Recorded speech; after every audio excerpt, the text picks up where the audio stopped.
আসসালামু আলাইকুম। MMS online shop BD থেকে বলছি। আপনারা এখন আমার সামনে দেখতে পাচ্ছেন একটি বেশ বড় একটি এমপ্লিফায়ার বোর্ড। এটা মূলত LM3886 যেটা LM3886 AIC দিয়ে করা।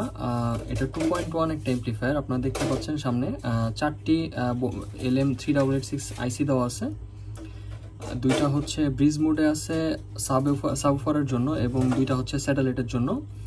এই বোর্ডটাতে আপনারা আরও অনেক সুবিধা পেয়ে যাচ্ছেন। এটাতে সাবউফারের ভলিউম এবং ফ্রিকোয়েন্সি কন্ট্রোল করা যায়।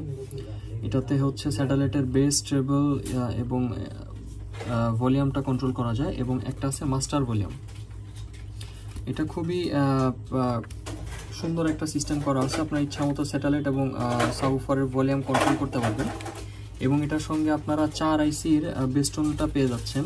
দেখতে পাচ্ছেন একটা 4 আইসি ইনবিল্ট বেস্টন দেওয়া আছে।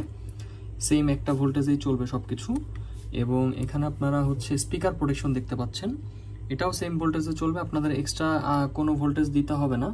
ইনপুটটা এখানে আপনারা পেয়ে যাচ্ছেন এবং ফিল্টার বোর্ডটা দেখতে পাচ্ছেন এটার সঙ্গে অ্যাটাচড এবং এই ফিল্টার বোর্ডটা কিন্তু খুবই হাই কোয়ালিটির। পিটিকনের অরিজিনাল ক্যাপাসিটর দিয়ে করা 50 ভোল্ট 10,000 মাইক্রোফ্যারাডের ক্যাপাসিটর দেওয়া আছে এখানে। খুবই হাই কোয়ালিটি কম্পোনেন্ট ইউজ করা হয়েছে। এমকেপির নন পোলার ক্যাপাসিটর ইউজ করা হয়েছে এটাতে। আপনারা দেখতে পাচ্ছেন এটা অডিও ফিলার লেখা আছে। এটা মূলত অডিও ফাইল গ্রেডের ক্যাপাসিটর, যেগুলো হচ্ছে আপনার অডিওর জন্য মূলত ইউজ করা হয়, প্রফেশনাল অডিওর জন্য। তো এই ধরনের বোর্ডগুলো আপনারা আমাদের কাছে পেয়ে যাবেন। আমাদের ওয়েবসাইটে লিঙ্ক দেওয়া থাকবে, সেখান থেকে আপনারা আপনাদের প্রয়োজনীয় বোর্ডগুলো আপনারা পারচেস করতে পারবেন। ধন্যবাদ।